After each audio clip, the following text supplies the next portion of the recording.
વરદાન તો મળી ગયું અને હવે તો એમ થયું કે હું તો અમર થઈ ગયો, ક્યારેય નહીં મરું. અને પ્રજામાં ઢંઢેરો પીટાવી દીધો. ભગવાન કોઈ હોય તે રાજા છે, એ જ પાલક છે પ્રજાનો, એ જ પોષણ કરે છે, એ જ રક્ષા કરે છે.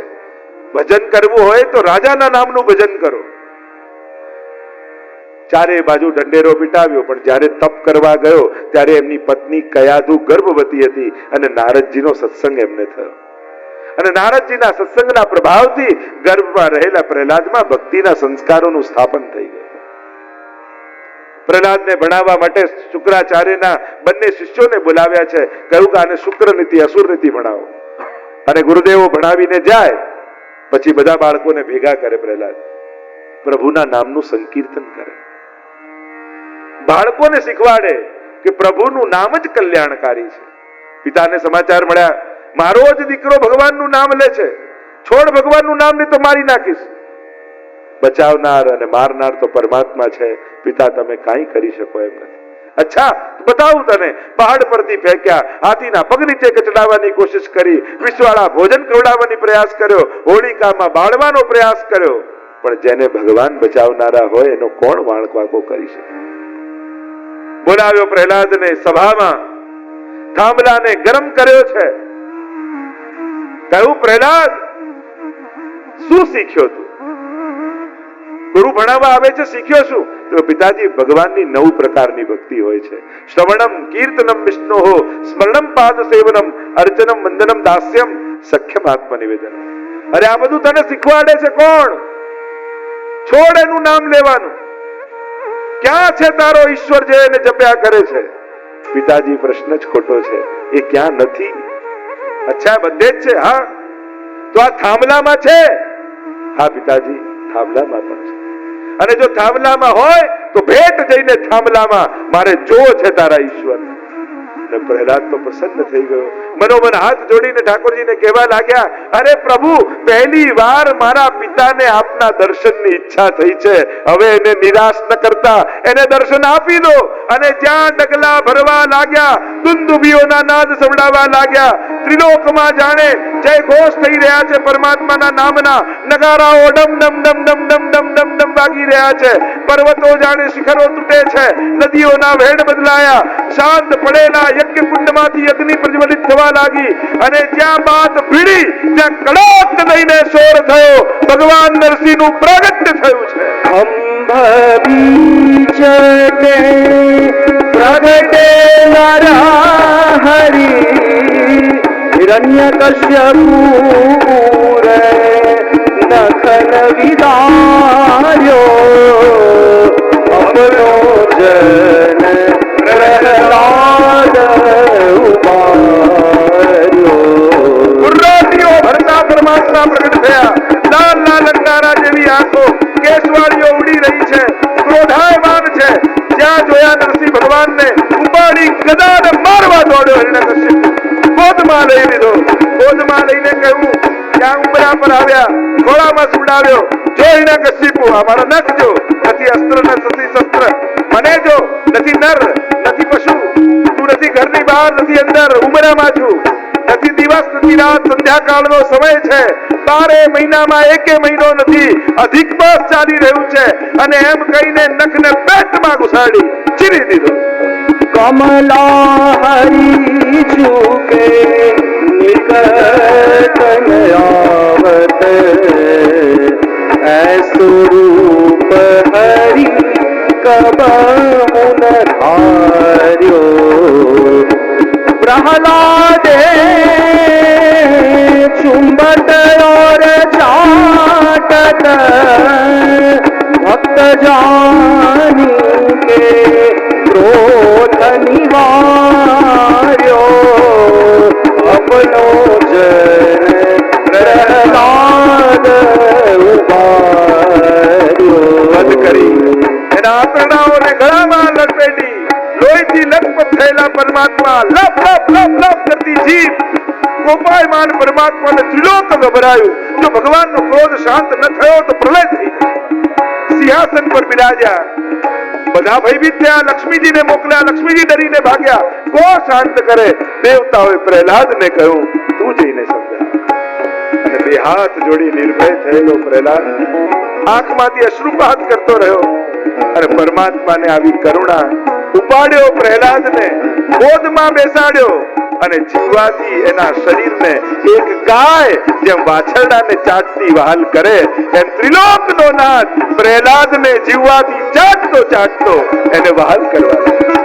ભગવાનની આંખમાં આંસુ આવી ગયા. આટલા સંકટો આવ્યા તે મને એકેવાર બોલાવ્યો નહીં.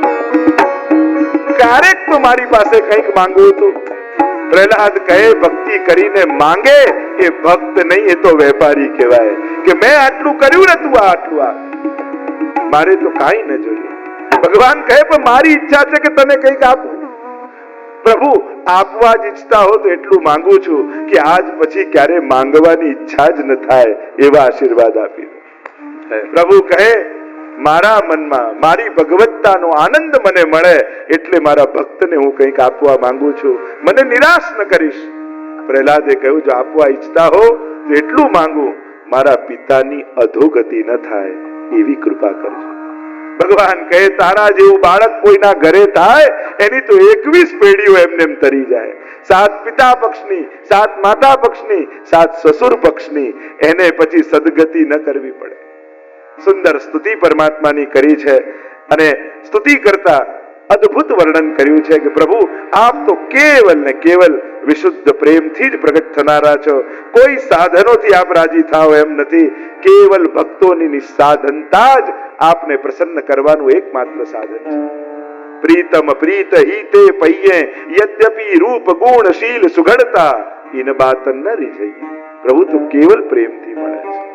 આગળ માનવ ધર્મ, વર્ણ ધર્મ, વર્ણાશ્રમ ધર્મ, સ્ત્રી ધર્મના ઉપદેશ આપ્યા છે. અહીંયા ત્રિપુર દહનની કથા આવી છે. સપ્તમ સ્કંદને વિરામ આપીએ. બોલો ગોવર્ધન અષ્ટમ સ્કંદ મન્વંતર લીલા. મન્વંતર લીલામાં મનુપુત્રો ઇન્દ્ર, દેવ, સપ્તર્ષિ ને ભગવદ અવતાર આ 6 વસ્તુ હોય. ત્રિકૂટ પર્વત નીચે વિશાળ વન છે. ગજેન્દ્ર મોક્ષની કથા આવી. ગજેન્દ્ર નામનો હાથી રહે છે. અનેક પત્નીઓ છે, અનેક બાળકો છે અને સ્વચ્છંદ બની વિહાર કરે છે વનમાં. અને એકવાર સરોવરમાં સ્નાન કરવા માટે પ્રવેશ કરે છે જલમાં. आध्यात्मिक अर्थ किया. देखो हर एक का आध्यात्मिक अर्थ भी है. गजेंद्र जीव का प्रतीक है, उसको हाथी बनाया. क्योंकि प्रत्येक जीव से आप पूछिए, गाड़ी थी, हाँ थी, कोठी थी, हाँ थी, पत्नी थी, हाँ थी. हर एक में जो हाथी हाथी हाथी करे वही हाथी है, वही जीव है. सब था मगर मृत्यु तो निश्चित है, इसलिए मृत्यु को मगर बनाया, ગ્રાહ બનાવ્યો. સરોવર એટલે સંસાર. અને જ્યારે બધું સારું ચાલતું હોય ને ત્યારે માણસને ભાન નથી કે કાયમ આવું રહેવાનું નથી. સારા દિવસો છે તો કેવલ સ્વભાવથી સંજોગોને ખરાબ ન કરતા. જો સંજોગો બગાડે, પરિસ્થિતિ દુખી કરે તો સમજાય, પણ સ્વભાવથી દુખી થવું ને એ તો પોતાના હાથે કુહાડો પોતાના પગમાં મારવા જેવું છે. ઘણાને મેં જોયું છે, ઠાકોરજીની એટલી કૃપા હોય, બધા લોકો અનુકૂળ હોય, બધું સારું હોય, પણ પોતાનો સ્વભાવ જ એવો હોય કે ઘરમાં ક્લેશ ઉભો કરી દે. સંજોગો ઠાકોરજીએ સારા આપ્યા હોય ને તો હંમેશા યાદ રાખજો, સારા દિવસોને સારી રીતે કાઢજો, કારણ કે દિવસો બદલાતા વાર નથી લાગતી. આનંદ કરી રહ્યો છે, પત્ની છે, બાળક છે, બધું જ છે, અને એટલામાં સરોવરમાં આવ્યો ગ્રાહ, પકડ્યો પગ, ખેંચવા લાગ્યો, પુકારે છે સ્વજનોને બચાવો. અને હાથીને મરતો જોઈ સ્વજનો ભાગ્યા. પત્નીઓ ગઈ, બાળકો ગયા, એકલો રહી ગયો. કારણ કે ચાહનારની ચિતા પર કોઈ ચડતું નથી. ચડવું તો એક તરફ એની રાખને કોઈ અડતું નથી. મરનાર જોડે કોણ મરે? રડે ખરા પણ મરે કોણ? આ યાત્રા તો એકલા જ જવાની છે. બધા જ ભાગ્યા. ગભરાયો ગજેન્દ્ર, હું તો એકલો રહી ગયો. અને આ છેલ્લી યાત્રા તો માણસે એકલા જ કાપવાની હોય. આ છે, આ છે, આ છે, ક્યાં સુધી? શરીર છે ત્યાં સુધી. અંતિમ યાત્રા તો એકલા જ જવાનું છે. અને જ્યારે જોયું કોઈ સાથે નથી, ડૂબી રહ્યો છું, કોને પુકારું? કોણ બચાવે? મૃત્યુના મુખમાંથી કોણ કાઢી શકે? તો કહ્યું હરિ. પણ પ્રભુને શું આપું? બાકી બધું તો બ્રહ્માજી રચેલું છે, ભાગ્યથી મળેલું છે. જે ભગવાનની રચના હોય એ ભગવાનને આપું. વિચાર કર્યો, આ કમળ ભગવાનની રચના છે. ભગવાનની નાભીમાંથી કમળ અને કમળમાંથી બ્રહ્માજી ને પછી સૃષ્ટિનું સર્જન થયું. એટલે કમળ તો બ્રહ્મા ભગવાનની રચના છે. લીધું કમળ, પુકાર કર્યો હે હરિ. હા બોલ્યા ત્યાં તો ભગવાન ગરુડ પર, રી બોલ્યા ત્યાં તો ત્યાં પધાર્યા. સુદર્શન છોડ્યું, ગ્રહનો ઉદ્ધાર કર્યો. સુંદર સ્તુતિ ગજેન્દ્રએ કરી છે. પ્રભુ આપ કેવા કૃપાળુ છો, અદ્ભુત ગાન કર્યા છે. પ્રભુ કેવા કૃપાળુ છે એની કથા સુંદર સ્તુતિમાં વર્ણન આવ્યું. આગળ સમુદ્ર મંથનની કથા આવી. ભગવાને દેવોને દાનવોને સમજાવ્યા. ચાક્ષુષ મન્વંતરમાં સમુદ્ર મંથનની કથા આવી. અમૃત કાઢવાનું છે. વાસુકી નાગને દોરડું મંદરાચલ પર્વતને રહી બનાવી અને કહ્યું હવે મંથન શરૂ કરો. શરૂ કર્યું છે. પર્વત ડૂબવા લાગ્યો. બોલો કચ્છપ ભગવાન કી જય. કચ્છપ ભગવાન બનીને આધાર આપ્યો છે. મંથન શરૂ થયું. અનેક સૌથી પહેલા તો કાલકૂટ વિષ નીકળ્યું અને વિષ વૈષ્ણવ જ પી શકે, સંસારીઓનું કામ નથી. આ વિષ નીકળ્યું કોને આપીએ? તો પરમ વૈષ્ણવ હોય એ જ પીશે. બાકી દુનિયા તો વિષને વાટનારી છે, પીનારી નથી. કયું પરમ વૈષ્ણવ કોણ? તો યાદ આવ્યા મહાદેવજી. અને દેવતાઓ વિષ લઈને મહાદેવજી પાસે આવ્યા. મહાદેવજીએ પાન તો કર્યું, ન જીભમાં રાખ્યું ન પેટમાં રાખ્યું, નીલકંઠ બનીને રહ્યા. વૈષ્ણવે વિષ પીવાનું ખરા, પણ ન જીભ પર રાખવાનું ન પેટમાં રાખવાનું. એ વિષની સાથે રામને જોડી દો તો જીવનનો વિશ્રામ બની જાય. મુખમાં ભગવદ નામ આવી જાય તો એ જીવનનું પરમ વિશ્રામ બની જાય. અનેક વસ્તુ નીકળી. કામધેનુ ઋષિઓ લઈ ગયા, ઉચ્ચૈશ્રવા ઘોડો બલિરાજા લઈ ગયા, એરાવત હાથી ઇન્દ્રએ રાખ્યો, કૌસ્તુભ મણિ પ્રભુએ ધારણ કર્યું, કલ્પવૃક્ષ સ્વર્ગમાં ગયું, વારુણી અસુરો લઈ ગયા, લક્ષ્મીજી પ્રગટ થયા અને બધાએ દોડ્યા એમના માટે. અને લક્ષ્મીજી તો હાર લઈને આવ્યા ને નારાયણને ધરાવી દીધો હાર. બોલો લક્ષ્મી નારાયણ ભગવાન કી જય. અને હવે અમૃતનો કળશ લઈ અને બોલો ધન્વંતરી ભગવાન કી જય. અને જ્યાં ધન્વંતરી બધા અમૃત કળશ લઈને દોડ્યા અને નીકળ્યા ત્યાં બધા અમૃત લેવા માટે ભાગ્યા છે. બોલો મોહિની ભગવાન કી. પ્રભુએ મોહિની રૂપ ધારણ કરી લીધું. એવા સુંદર અને આવ્યા અસુરો પાસે ને સમજાવવા લાગ્યા આ ઉપર ઉપર અમૃતનું ઝોળ છે ને એ પેલા દેવતાઓને પીવડાવી લો. અસલી રગડો તો નીચે છે, એ તમને પીવડાવીશ. અને એટલા સુંદર એવું મીઠું મીઠું બોલે કે બધા મોહિત થઈ ગયા. ઠીક છે ઠીક છે ઠીક છે. અને દેવતાઓને પીવડાવવા લાગ્યા. રાહુને થયું કે કંઈક ગડબડ છે. સૂર્ય અને ચંદ્રની વચ્ચે ગોઠવાઈ ગયો, અમૃત પી ગયો. અને ભગવાને જોયું ને સુદર્શન છોડ્યું, શિરચ્છેદ થયો. રાહુ અને કેતુ બે બને, મુખ અને ધડ. અનેક પ્રકારની આગળ પણ કથાઓ છે. અને અહીંયા બધા જ દેવતાઓએ અમૃતનું પાન કર્યું છે. અસુરો ભાગ્યા છે સ્વર્ગ છોડીને, પહાડોની ગુફામાં સંતાયા છે. શુક્રાચાર્ય બધા મરેલા અસુરોને જીવંત કર્યા. સંજીવની વિદ્યાથી ચડાઈ કરી સ્વર્ગમાં. અને હવે દેવતાઓ ભાગ્યા, પહાડોની ગુફામાં સંતાઈ ગયા. દેવો અને દાનવો બંનેની દિતિ અને અદિતિ માતા છે. અને ત્યાં કશ્યપ મુનિને વિનંતી કરી છે કે આપ કોઈ ઉપાય બતાવો. અને પયોવ્રતની વિધિ બતાવી છે. અદિતિએ પયોની વિધિ કરી છે. ફાગુન માસમાં દુગ્ધ પાન કરીને અને સ્વયં પ્રભુ વામન રૂપે પ્રગટ થયા છે. અને વામન રૂપે પ્રગટેલા પ્રભુ કોઈએ કમંડળ આપ્યું, કોઈ મુંજી મેખલા આપ્યા, કોઈએ દંડ આપ્યું, કોઈ છત્ર આપ્યું. અને વામન ભગવાન ચાલ્યા ભૃગુકચ્છ ભરૂચ. ત્યાં બલિરાજાએ યજ્ઞ આદર્યો છે. અને જ્યાં વામન ભગવાન આવતા જોયા, નમસ્તુભ્યમ ભગવાન કેમ કરવામાં, સ્વાગતમ તે નમસ્તુભ્યમ. આપનું સ્વાગત છે, આપનું શું પ્રિય કરું, આપ કહો આપને આપ. કારણ કે વામન ભગવાનને આવતા જોયા ને એવો તેજ, જાણે બધાને એમ લાગ્યું કે સૂર્ય નારાયણ બ્રાહ્મણનું રૂપ લઈને જાણે સામેથી આવી રહ્યા છે. ઉભા થઈ ગયા બધા. આવ્યા મહારાજ બલિરાજા કહેવા લાગ્યા આપ આજ્ઞા કરો એ આપને આપું. હું તો સંતોષી બ્રાહ્મણ છું, 3 ડગલા ભૂમિ આપ. અને એ પણ હું માપું ડગલાઓ. છો નાના, વાતે નાની કરો છો. મારી પાસે માંગનારો દાતા બની જાય છે, પછી એને ક્યાંય માંગવું નથી પડતું હતું. અરે હું તો સંતોષી બ્રાહ્મણ છું, આપવું હોય તો આપ, નહીં તો આ ચાલ્યો હું તો. અરે ઉભારો ઉભારો ઉભારો સંકલ્પ કરવા જાય. શુક્રાચાર્ય રોકે, આ તો વિષ્ણુ છે, ભગવાન છે, બધું લઈ લેશે. અરે જો આ ભગવાન હોય અને મારી પાસે માંગવા આવ્યો હોય અને ન આપું તો મારાથી મોટો દુર્ભાગી કોણ? આખી દુનિયા જેની આગળ હાથ ફેલાવતી હોય એ ઝોલી ફેલાવીને મારા આંગણે ઉભો હોય તો મારા જેવો ભાગ્યશાળી કોણ? સંકલ્પ કર્યો, 3 ડગલા ભૂમિ અને ભગવાન વામન માંથી વિરાટ બન્યા. પહેલું ડગલું ભર્યું ને મૂક્યું ક્યાં? ચરણાદ્રી પર્વત, ચરણાદ, ત્યાં ચિહ્ન છે ને વામન ભગવાનના. બીજું ડગલું કહ્યું બ્રહ્મલોક, ત્યાં ચરણ ધોયા, ગંગાજી પ્રગટ થયા. અને કહ્યું ત્રીજું ડગલું બતાવો ક્યાં મૂકું? બાંધ્યો બલિરાજાને 3 ડગલાનું વચન હતું, બાંધીશ. મસ્તક ઝુકાવીને કહ્યું કે ત્રીજું ચરણ મારા મસ્તક પર પધરાવો. અને વિનંતી કરી, સંપૂર્ણ શરણાગતિ કરી. ભગવાને સુતલ લોકનું રાજ્ય આપ્યું, દ્વારપાલ બનીને ઉભા રહ્યા. બલિ રાજા કો સમર્પણ સાચો. વામન ભગવાન ને આ રીતે કૃપા થઈ. આગળ અન્ય કથાઓના વર્ણન આવ્યા. મત્સ્ય અવતારની કથા આવી. આગળ સત્યવત રાજા કૃતમાલા નદીના કિનારે ઉભા છે.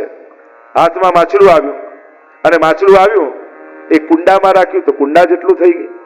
મોટા પાત્રમાં રાખ્યું તો બીજા દિવસે એટલી થઈ ગઈ. એક સરોવરમાં રાખ્યું તો સરોવર જેવી થઈ ગઈ. દરિયામાં નાખ્યું તો દરિયા જેવું થઈ ગયું. પૂછ્યું આપ કોણ છો? બોલો મત્સ્ય ભગવાન કી જય.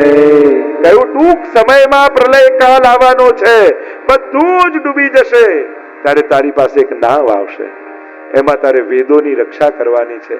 દરેકને સૂક્ષ્મ રૂપે ત્યાં રાખીશું અને આ બધાના બીજની રક્ષા તારે કરવાની છે. જેમ કહ્યું એમ થયું. પ્રલય કાળમાં બધું જ જલમાં ડૂબવા લાગ્યું અને ભગવાન મત્સ્ય બનીને આવ્યા.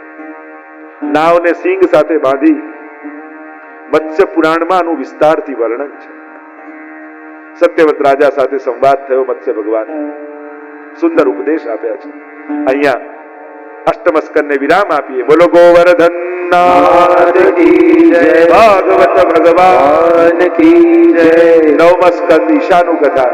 ઈશશ્ચ અનુગામી નામ કથા, ભક્તોના ચરિત્ર, ભગવદીઓની વાર્તા છે. સુદ્યુમ્નની કથા આવી, નભગના પુત્ર નાભાગની કથા આવી, અમરીશ રાજાની કથા આવી. કેવા ભગવદી વૈષ્ણવ અમરીશ રાજા. આજે પણ દ્વારકાધીશ બિરાજે છે જે અમરીશ રાજાના સેવ્ય છે. પોતે આટલા મોટા રાજા હોવા છતાં એક દાસ બનીને સેવા કરતા. આપણે શેઠ પુરુષોત્તમ દાસની વાર્તામાં આવે ને ત્યારે મહાપ્રભુજીએ કહ્યું જેને અમરીશ રાજા ન જોયા હોય એ શેઠ પુરુષોત્તમ દાસને જોઈ લે. કેવા ભગવદી, આટલા મોટા હોવા છતાં કેવી ગાયોની સેવા કરે, જલ ભરવાની સેવા કરે. દામોદાસ સંભલવાળા અને શેઠ પુરુષોત્તમ દાસ બંનેની વાર્તા તમે જુઓ. મોટાઈ વૈષ્ણવની પ્રભુના સેવક બનવામાં છે, શેઠ બનવામાં નથી. એ તો લૌકિક ને સંજોગો તો ભગવત કૃપાથી જે મળ્યા એ મળ્યા, પણ એની ઊંચાઈ તો સેવક બનવામાં છે. સેવા કરતા એટલા ગૌરવ સાથે અનેક અનેક પ્રસંગો આવે છે ને એમાં. અહીંયા અમરીશ રાજા એ રીતે સેવા કરતા. પરીક્ષા કરી દુર્વાસા ઋષિએ એકાદશી અને એકાદશી હમણાં હું આવું છું અને આવ્યાની અવેર થઈ, એકાદશી તોડવાનો સમય થઈ ગયો અને કેવલ તુલસીનું પત્ર લઈને એકાદશીના પારણા કર્યા. આવ્યો ક્રોધ, તે મારું અપમાન કર્યું, મારી પ્રતીક્ષા ન કરી, કૃત્યા છોડી. અહીંયા ભગવાને સુદર્શન છોડ્યું. ત્રિલોકમાં પરિભ્રમણ કરે, ડર્યા કોણ મારી રક્ષા કરે? ભગવાન પાસે ગયા આપ બચાવો. જેનો અપરાધ કર્યો છે એ જ ક્ષમા આપશે. અહમ ભક્ત પરાધીનો, કહ્યું હું તો ભક્તને આધીન છું. ભક્તો જેમ કહે જેમ કરે એમ મારે કરવાનું હોય. અને ત્યાં ક્ષમા આપી છે. આગળ ભગીરથ રાજા સગર ચરિત્રનું કથા આવી. અહીંયા પૂર્વજોના ઉદ્ધાર કરવા માટે ભગીરથ રાજાએ ગંગાજીનું અવતરણ કર્યું ભૂતલ પર. આગે આગે ભાજ્યો જાય ભગીરથ કો રથ और પાછે પાછે આત હૈ રંગ ભરી ગંધ. રથ સવાર થઈને દોડાવે છે, પાછળ પાછળ ગંગાજી આવે છે. મહાદેવજીએ મસ્તક પર ધારણ કર્યા છે અને લટ ખોલી અને એમાંથી ગંગાજીનો પ્રવાહ નીકળ્યો છે. પૂર્વજોના ઉદ્ધાર કર્યા. આગળ નિમિ રાજાના વંશનું વર્ણન આવ્યું. પરશુરામજી દ્વારા ક્ષત્રિય સંહારની કથા આવી. ચંદ્રવંશનું વર્ણન આવ્યું. યયાતિનું ચરિત્ર આવ્યું. રંતી દેવની કથા આવી. એના પૂર્વ આ બધી કથાઓ કરતા ત્યાં રામ જન્મની પણ સંક્ષિપ્તમાં કથા 9મ સ્કંદમાં છે. જ્યારે સૂર્યવંશનું વર્ણન કર્યું છે પૂર્વમાં, અને ત્યારે સૂર્યવંશમાં ખટવાંગ, દીર્ઘબાહુ, રઘુના અજના દશરથ અને દશરથ રાજાને ત્યાં અવધપુરી રઘુકુલ અવધપુરી રઘુકુલ મણિરામ વેદ વિદિત વિહિત શરથ વેદ વિદિત વિહિત શરથ અવધપુરી છે, દશરથ રાજા છે, બધું જ પરમાત્માની કૃપાથી છે, પણ કોઈ સંતતિ નથી. અને એકવાર રાજાને દુઃખ લાગ્યું, ગુરુ પાસે ગયા, વિનંતી કરી, મને મારી ચિંતા નથી, મને ચિંતા મારી અવધની છે, મારા અવધની રક્ષા કોણ કરશે? અને પુત્ર કામ શુભ યજ્ઞ કરાવવા, પુત્ર કામેષ્ટી યજ્ઞ કરાવે છે. અને જ્યાં યજ્ઞમાં આહુતિ આપી અને ત્યાં જ પ્રસાદનો ખીરનો કળશ લઈ અને યજ્ઞ નારાયણ પ્રગટ થયા. કયું રાણીઓમાં વાટી દે, વાટ્યો છે. યોગ્ય સમય આવ્યો, પ્રભુને પધારવાનો કાળ આવ્યો અને લખ્યું, નવમી તિથિ મધુમાસ પૂજિતા, નવમી તિથિ મધુમાસ પુનીતા, સકલ પક્ષ અભિજીત હરિપ્રીતા, શુકલ પક્ષ અભિજીત હરિપ્રીતા, મધુમાસ શુક્લ પક્ષ મધ્ય દિવસ અને સર્વને આનંદ આપનારા બોલીએ રામચંદ્ર ભગવાન કી જય, યારો ભૈયા કી જય, અવધપુરી ધામ કી જય. સંક્ષિપ્તમાં રામાયણનું વર્ણન શ્રીમદ ભાગવતમાં છે.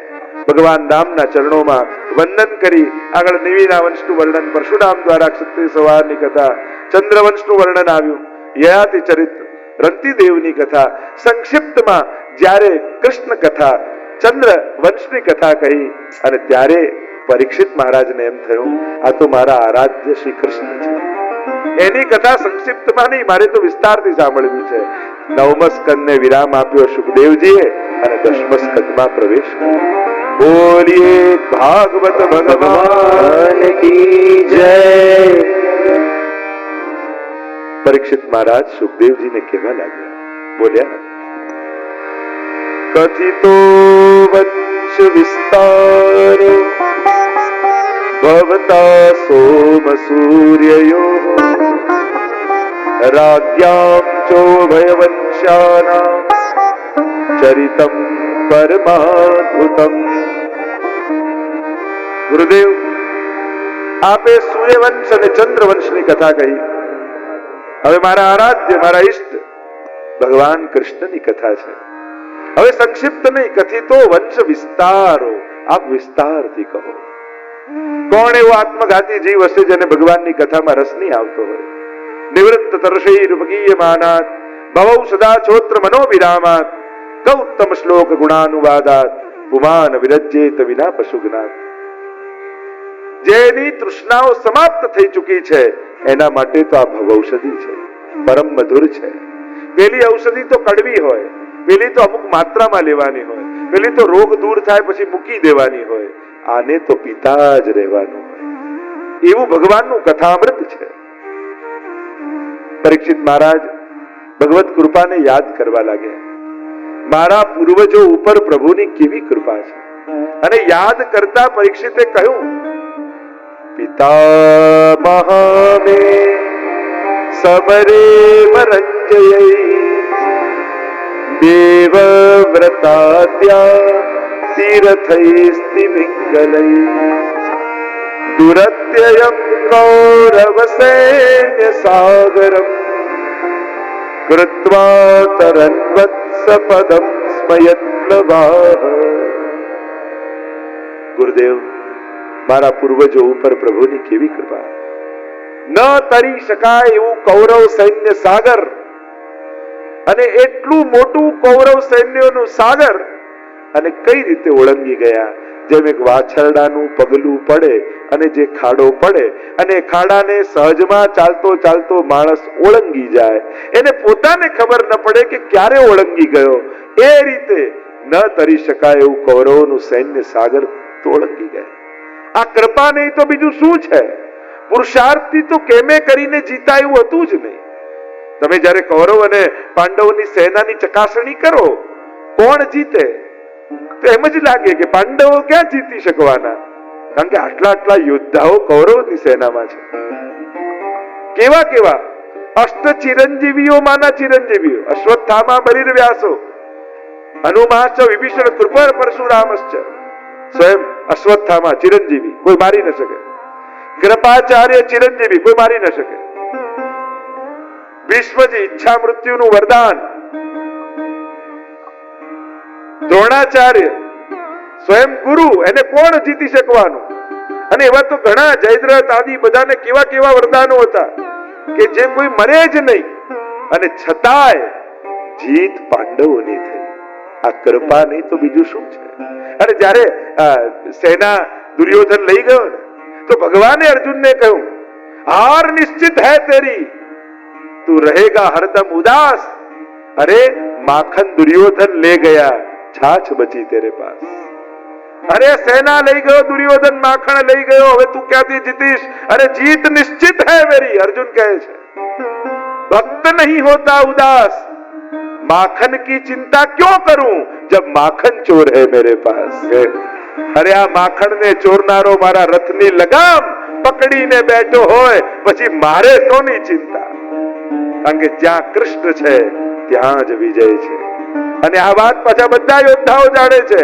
ભીષ્મજીને ખબર છે કૃષ્ણ છે ત્યાં વિજય, દ્રોણાચાર્યને ખબર છે કૃષ્ણ છે ત્યાં વિજય, કૃપાચાર્યને ખબર છે કૃષ્ણ છે ત્યાં વિજય.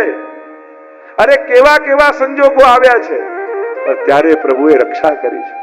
જયદ્રથને એવું વરદાન હતું, અને જ્યારે ચક્રવ્યૂહમાં ફસાવીને માર્યો અભિમન્યુને, પ્રતિજ્ઞા લીધી કાલે એને વધ ન કરું તો હું મરી જાઉં, અર્જુને. અને આવી પ્રતિજ્ઞા લીધી, અને રાત પડવાનો સમય આવી ગયો, સૂર્ય જાણે સૂર્યાસ્ત થઈ ગયો, જાણે ગ્રહણ હતો ને સૂર્ય ઢળી ગયું એ બધાને લાગ્યું. અને જયદ્રથ હવે આગળ આવી ગયો, જો અર્જુન તારી પ્રતિજ્ઞા હતી કે સૂર્યાસ્ત પહેલા મારીશ નહીં તો હું ચિતા પર ચડી જઈશ, ચડ ચિતા પર. અર્જુને કહ્યું કૃષ્ણને શું કરું? કૃષ્ણ કે ચડ.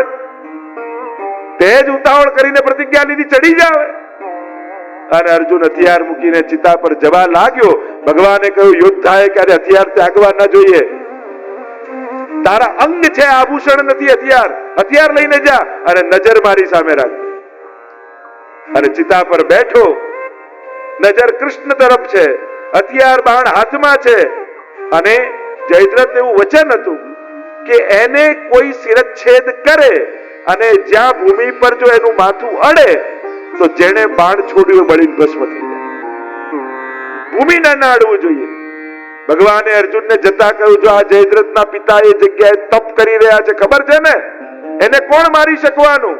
અને દિશા બતાવી દીધી એ કે તું મારી સામે નજર રાખજે. અને જ્યાં અગ્નિ લગાવવા જાય, હથિયાર ગાંડીવ લઈને અર્જુન બેઠો છે, અને ભગવાને સૂર્ય તરફ દ્રષ્ટિ કરી અને પાછા સૂરજ નીકળી ગયો. સૂરજના કિરણો પથરાયા, માનો ગ્રહણ હતું નીકળ્યું ને સૂર્યના પ્રકાશ દેખાયા. હજી અંધારું થયું નથી, સામે જયદ્રથ આવીને ઉભો છે. અને અર્જુનને દ્રષ્ટિ કરતા ભગવાને કહ્યું બાણ છોડ, પણ એ રીતે છોડજે કે મસ્તક કપાઈને પિતાના ખોળામાં જાય.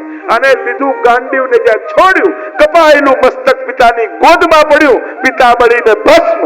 અને જયદ્રથ મર્યો, અર્જુન જીવિત પાછો આવી ગયો. પરીક્ષિત એક એક ઘટનાઓને યાદ આવી તો કેટલી ઘટનાઓ મહાભારતમાં છે. એમ લાગ્યું કે હવે ગયા પાંડવ. અને એ જ સમયે ભગવાન હાથ પકડીને ઉગારી લે. ન તરી શકાય એવું કૌરવ સૈન્ય સહજમાં ઓળંગી ગયા છે. પ્રશ્નો કર્યા છે. બલરામજી તો રોહિણીજીથી પ્રગટ થયા, પછી દેવકીજીના પુત્ર કેમ કહેવાય? કૃષ્ણ વસુદેવજીનું ઘર છોડીને વ્રજમાં કેમ ગયા? અને નંદાદી ગોપો સાથે ક્યાં ક્યાં નિવાસ કર્યો? વ્રજ છોડી મધુપુરીમાં રહીને કઈ કઈ લીલાઓ કરી? કંસ તો મામા હતા, છતાં કેમ મારે? પ્રભુએ દ્વારિકાપુરીમાં રહીને કેટલા વર્ષ સુધી નિવાસ કર્યો? કેટલી રાણીઓ હતી? અનેક પ્રશ્નો કરીને કહ્યું, જે પૂછ્યું એ તો કહેજો, પૂછવાનું રહી ગયું હોય ને એ પણ કહેજો. મારે કૃષ્ણની સંપૂર્ણ કથા સાંભળવી છે. કથા કહેતા કહ્યું ભૂમિ પર ભાર વધ્યો અને ભૂમિ ગઈ બ્રહ્માજી પાસે. બ્રહ્માજીએ કહ્યું કે તારા દુઃખને હું જાણું છું, ચાલ ક્ષીરસાગર પાસે જઈ અને ત્યાં પ્રભુને પુકાર કરી. ક્ષીરસાગર પાસે આવ્યા. તત્ર ગત્વા જગન્નાથમ દેવ દેવ વૃષાકપિમ પુરુષમ પુરુષસુક્તેન ઉપતસ્થે સમાહિત. પુરુષુક દ્વારા સ્તુતિ કરી છે. ધ્યાનમાં પરમાત્મા આવ્યા અને પરમાત્માએ કહ્યું કે બ્રહ્માજી બધા જ દેવતાઓને કહી દો ભિન્ન ભિન્ન રૂપ ધારણ કરી બ્રજમાં જાય. હું થોડા જ સમયમાં બ્રજ આવું છું. કોઈ ગાય બન્યું, કોઈ વાછરડું બન્યું, કોઈ હરણ બન્યું.